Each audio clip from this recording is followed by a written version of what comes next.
What did you think about Canelo's performance last night? Wow. I was watching I like to compare it to I was watching the Queen's Gambit on Netflix Oh, I haven't seen that yet, man. I heard it was about good. about chess. Is about a chess player, Yeah, and she was next level, and she looked in the sky, could see moves or see how different situations played out, before even playing. And I feel like that's what Canelo was doing. Like he saw things, coming at different angles, and he was just going, like he was rolling with so many punches because he saw them coming.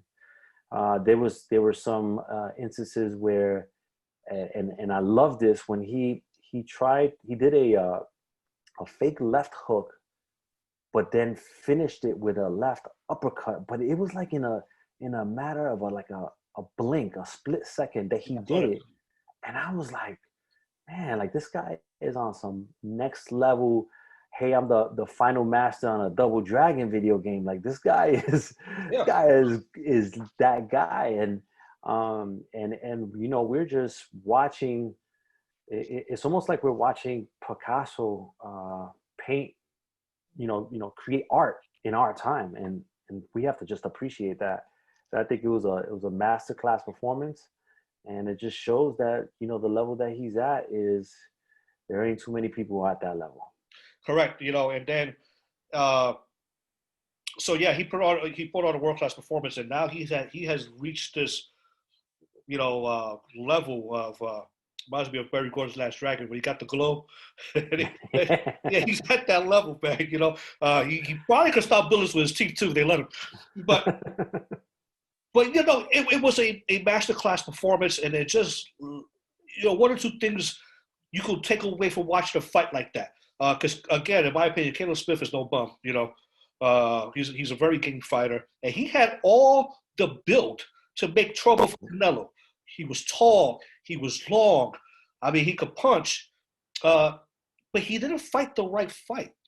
So I don't know how much of that was uh, Smith not sticking to a fight plan, because I believe the fight plan should have been: you're the taller fighter, don't engage with this guy, keep him at the end of your punch. I believe that maybe his camp, if they're students of the sport, that should have been in the talk somewhere. Or Canelo is that guy. Canelo has the glow. He stops bullets with his teeth. And he's just that guy. He's going to break down. His skill is just that level. He's going to break down whatever fight plan you bring to the game. And based on what I saw, and based on what the big guys on Twitter are saying, the Dan Raphaels, the Matthew Aguilars, all these guys, all the writers, is that it was the latter of the two. Canelo's just at that level. And it's exciting to see what's going to happen, because there's definitely a lot of names out there that could challenge that, and see, with again the names we just threw out there.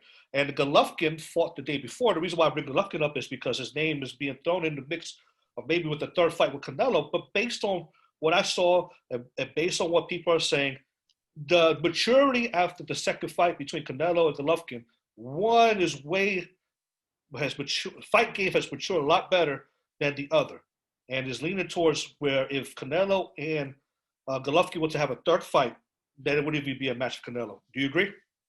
Yeah, so I think that, I mean, let's just touch Triple G's performance for a second on Friday. They were, I guess the zone, has to hype it up, right? And they were like, man, this is the Triple G of 5 years ago, and this and that. Triple G had a really good performance for a guy that's 38 years old, and I'm gonna say that he has wide punches still, but they're coming a lot slower, so people can see it coming more.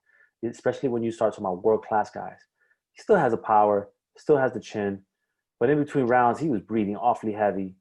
So I don't know if he can keep up the pace that he may have had on that first fight, even, or the second fight. So I think that Canelo, right now, I think Canelo beats Triple G a little easier on the third time.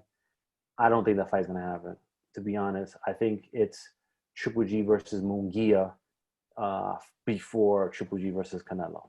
I honestly believe that.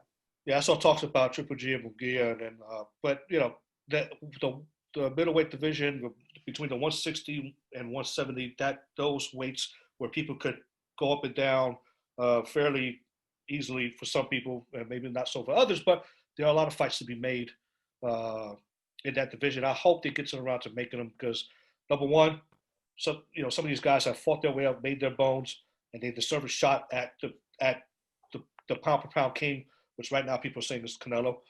Uh, so I would love to see some of those fights unfold, whether it be Benavidez, uh, Charlo, any of these guys take a crack at Canelo.